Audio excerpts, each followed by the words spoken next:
My parents forced me to scrub a spilled drink off the floor at my sister's high society wedding to avoid embarrassing the family. But when a billionaire tech mogul at the VIP table saw my face, he stood up, bowed his head and called me his boss. In that single moment, my family's confidence disappeared, and the wedding they had spent months planning began falling apart before everyone's eyes. Before I tell you how it happened, let me know in the comments where you're watching from. I always enjoy seeing people from different places join these stories. And if you're new here, don't forget to subscribe so you never miss another one. Stay with me until the end because what started as public humiliation turned into the most unbelievable financial revenge my family could have imagined. My name is Tinsley, and growing up I always felt like I never truly belonged in my own family. My parents, Richard and Eleanor, had already decided I would never measure up. No matter how hard I worked or how quietly I lived, I was always compared to my younger sister, Daphne. She was their favorite in every possible way. While she received endless praise, expensive gifts, and constant attention, I was treated like someone they simply had to tolerate. When Daphne became engaged to Vance Sterling, the heir to a powerful political and real estate family, my parents acted as if the wedding was the greatest achievement our family had ever known. Every conversation revolved around the Sterling name, their influence, and the important guests who would attend. I barely existed unless they needed someone to criticize. Whenever relatives asked what I was doing with my life, my parents laughed and answered for me. They told everyone I cleaned houses because I couldn't make anything better of myself. They said I had wasted every opportunity one was given and that I lived a small, forgettable life. Some people looked embarrassed for me while others believed every word without asking a single question. I never corrected them. I simply smiled, stayed quiet, and let them believe the story they had created. They had no idea that my real life was completely different from the one they described. The truth was something I had carefully protected for years, and none of them were even close to discovering it. I accepted the wedding invitation hoping I could attend the ceremony peacefully, congratulate my sister, and leave without creating any problems. Unfortunately, my parents had something very different planned for me. The truth was that everything my parents believed about me was completely wrong. I was never a house cleaner and I never struggled to survive. Years earlier, after leaving home, I built a business from the ground up without asking anyone in my family for help. I stayed away from interviews, social events, and magazine covers because I wanted my work to speak for itself. Very few people even knew what I looked like. I was the founder and managing director of Vanguard Crest, one of the largest venture capital firms in the country. Our company invested in growing businesses, rescued failing corporations, and managed billions of dollars in assets. Every major decision passed across my desk before it reached anyone else. The privacy I protected wasn't because I was hiding. It was because staying anonymous allowed me to make decisions without outside pressure or unwanted attention. Several months before Daphne's wedding, my legal team completed one of our biggest financial deals. Vanguard Crest quietly purchased a large portfolio of distressed business loans from several lenders. It was a routine investment for us, but the names included in those files caught my attention. My father's struggling logistics company was among them. So were several loans connected to the Sterling family's real estate projects and political organizations.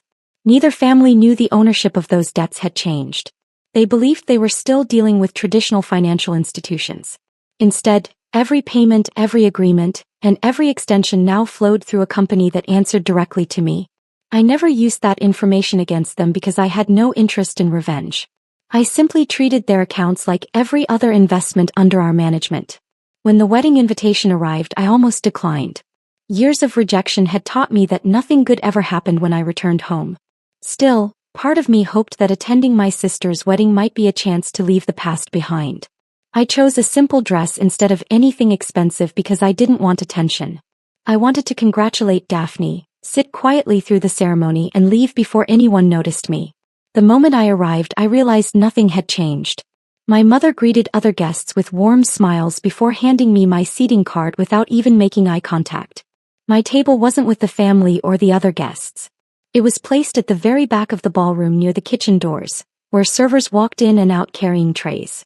Even then, I stayed silent because I believed enduring one uncomfortable evening was easier than starting another family argument. The ballroom slowly filled with some of the most powerful people in the state. Luxury cars lined the entrance while photographers welcomed politicians, business owners, investors, and well-known executives. Every guest seemed eager to shake hands with the influential Sterling family. Their name carried wealth, power, and connections, and they made sure everyone noticed it. The head table was reserved for the most important guests. Right in the center sat Gage Thorne, a legendary technology billionaire whose company had transformed the industry over the last 20 years. People spoke about him with respect because his business empire stretched across several countries. Few people knew that many of his company's biggest expansion projects had only become possible because of funding approved through Vanguard Crest. Gage knew exactly who controlled those investments, even if he had only met me privately a handful of times. From where I sat near the kitchen doors, I could clearly see the head table. Gage appeared relaxed as he spoke with executives and investors, while the Sterling family proudly entertained everyone around them. They believed they were hosting the most important people in the room, completely unaware that the person with the greatest financial influence was sitting alone at the back of the ballroom. During the cocktail hour, my parents wandered from group to group introducing relatives and important guests to the Sterlings. Eventually they spotted me standing quietly with a glass of water. Instead of ignoring me, they called me over with bright smiles that immediately made me uneasy. Richard placed a hand on my shoulder and laughed loudly enough for everyone nearby to hear. "This is our oldest daughter," he said. "We invited her just in case the cleaning crew missed a spot." Several people chuckled before my mother added, "She's cleaned enough houses to know exactly what she's doing." The Sterlings laughed with them as though it were the funniest joke of the evening. Even Vance grinned and shook his head, amused by the story. Not one person questioned how parents could speak about their own daughter that way in front of hundreds of guests. Every word stung, but I refused to argue. This day was supposed to belong to Daphne, and I wouldn't create a scene that would follow her forever. I simply forced a small smile, stepped away from the group and returned to my table. My silence convinced everyone that I had accepted my place. They mistook patience for weakness, never imagining that before the night ended, the balance of power in that ballroom would change completely. Dinner had just begun when the atmosphere changed in an instant. A young waiter hurried across the ballroom carrying a large tray filled with wine glasses and serving dishes. As he passed near the head table, another server stepped into his path. The two accidentally collided. The tray slipped from his hands, crashing onto the polished floor. Glass shattered in every direction as red wine and thick gravy splashed across the spotless white dance floor only a few feet from the bride and groom. The music stopped. Conversations faded into silence. Several members of the venue staff rushed forward with towels and cleaning supplies, ready to handle the accident within seconds. It was a simple mistake that could have been cleaned without anyone thinking twice. Before the staff could reach the spill, my mother suddenly raised her voice. "Tinsley," she shouted across the ballroom. Every head turned toward me. I stood frozen beside my table as she waved me over with an impatient look. People stepped aside while I slowly walked toward the center of the room, already knowing nothing good was about to happen. Without saying a kind word, Eleanor grabbed a cleaning cloth from one of the employees and pushed it into my hands. Then she smiled proudly at the Sterling family and the VIP guests. "Don't worry," she announced with a laugh. "Our oldest daughter is a professional maid. She's used to cleaning up messes like this." Laughter spread through several tables. Some guests looked uncomfortable, but nobody spoke up. They simply watched. I quietly handed the cloth back to the employee and said, "The staff already has everything under control." Before I could step away, my father moved closer. His expression turned cold enough that I recognized the warning immediately. "You'll do exactly what your mother said," Richard whispered through clenched teeth. "If you refuse, don't expect to be welcome at another family gathering. You can forget about seeing your relatives ever again." His words hit harder than I expected. I looked around the room and saw dozens of people staring at me. Daphne avoided my eyes. Vance stood beside her with an amused smile, making no effort to stop what was happening. I felt every bit of strength drain from me. I didn't want a shouting match in the middle of my sister's wedding. Swallowing my pride, I slowly bent down onto my knees.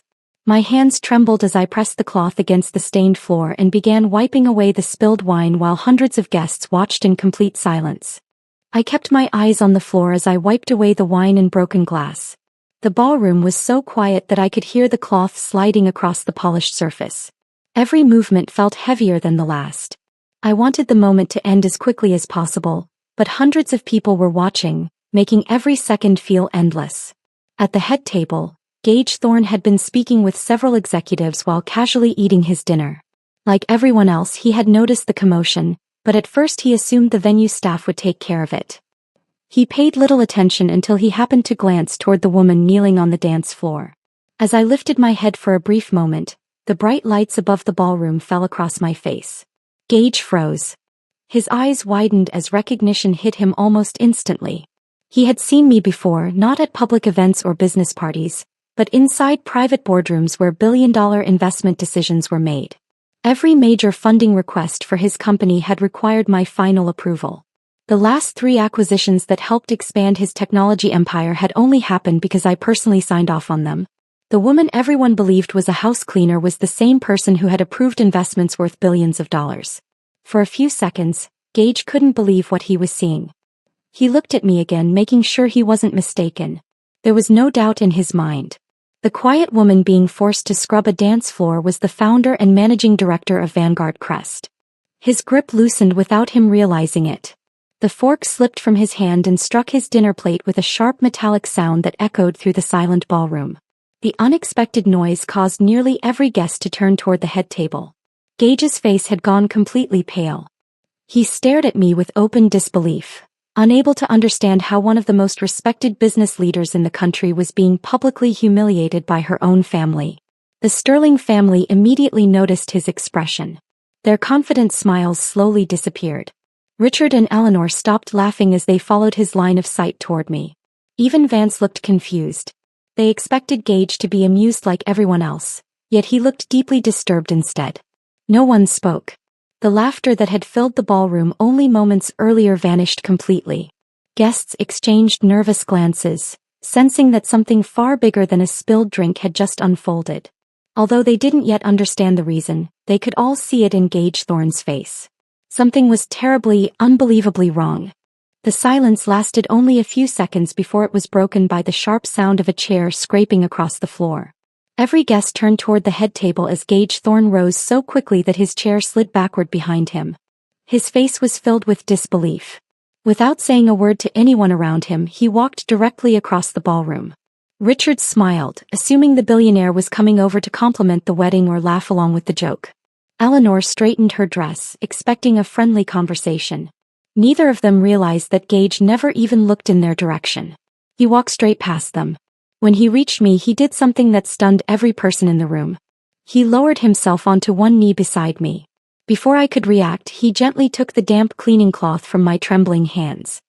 He looked at it for a moment with obvious disbelief, then tossed it onto a nearby serving cart. I looked up at him, surprised to see genuine concern on his face.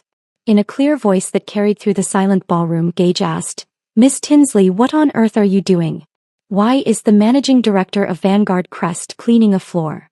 The words echoed through the room. For several seconds nobody moved. Confused whispers spread among the guests as they looked from Gage to me and back again. Many had never heard the name Vanguard Crest before, while others immediately recognized it as one of the most powerful investment firms in the country. Richard suddenly laughed, though it sounded forced. "There must be some misunderstanding," he said quickly. "She's our daughter. She's nobody important. She just cleans houses." Eleanor nodded so fast it almost looked desperate. "You've mistaken her for someone else," she added with an uneasy smile. "She's always lived a simple life." Gage slowly stood and faced them. "I don't make mistakes like this," he said firmly. "I have personally sat across the table from Ms. Tinsley during private investment meetings. Every major expansion my company completed over the past few years happened because she approved the funding." The color drained from my parents' faces. Gage looked around the ballroom before continuing. "She isn't an employee at Vanguard Crest. She owns it. She built the firm herself. My company depends on financing approved by her organization, just like many other businesses represented in this room." A wave of shock spread through the guests. Executives stared at me in disbelief. The confident smiles that had filled the head table disappeared. In only a few moments, the woman they had mocked as a maid had become the most important person in the ballroom. The ballroom remained silent as Gage's words settled over the room. People who had been laughing only moments earlier now looked at one another in confusion. Some guests quietly searched their memories, trying to place the name Vanguard Crest. Others already knew exactly what it meant, and the expressions on their faces changed immediately. Among them was Charles Sterling, Vance's father and the head of the Sterling family. Unlike the others, he didn't need an explanation. The moment he heard the company's name, the color drained from his face. A memory rushed back to him. Several months earlier, his legal advisors had informed him that the family's largest business loans had been quietly purchased by a private investment firm. They had warned him that the new owner held every legal right to renegotiate the terms or demand repayment according to the existing agreements. At the time, Charles had dismissed the matter, believing the investor would remain anonymous and continue business as usual. Now he finally understood who that investor was. His eyes slowly turned toward me. For the first time that evening, he wasn't looking at the woman my parents had called a maid. He was looking at the person who ultimately controlled financial agreements worth millions of dollars connected to his family's companies.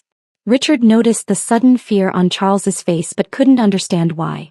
He looked from one person to another, waiting for someone to laugh and prove the whole situation was a misunderstanding. Nobody did. I slowly stood from the floor.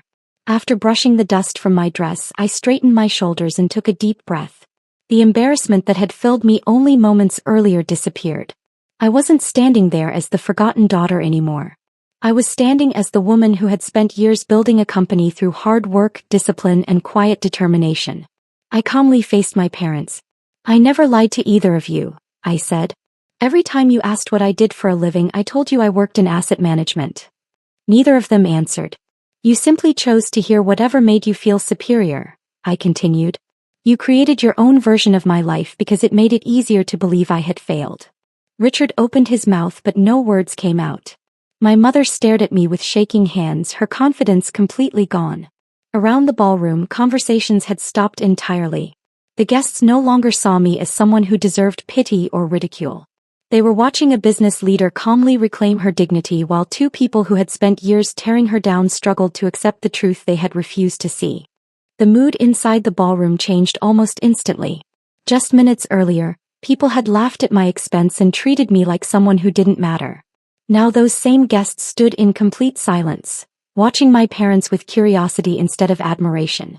The confidence Richard and Eleanor had carried throughout the evening disappeared, replaced by panic they could no longer hide. My father forced a weak smile and slowly walked toward me. His hands shook as he tried to speak. "Tinsley, sweetheart," he said quietly. "This has all been one big misunderstanding. We were only joking. You know we never meant any real harm." His voice was nothing like the confident tone he had used earlier. He searched my face for any sign that I would forgive him, but I simply looked back without saying a word. A moment later, my mother hurried over. Tears filled her eyes as she reached out, trying to wrap her arms around me. "Oh, honey," she whispered. "Please don't be upset. We're family." I stepped backward before she could touch me. The movement was small, but everyone noticed it. For years they had pushed me away whenever I needed kindness.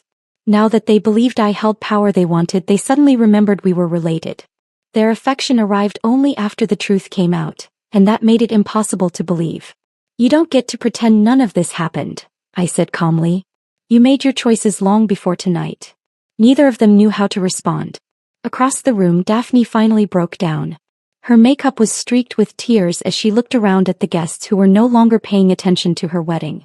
The conversations were about me, Gage, and Vanguard Crest instead of the bride and groom. "This was supposed to be my day," she shouted through her tears.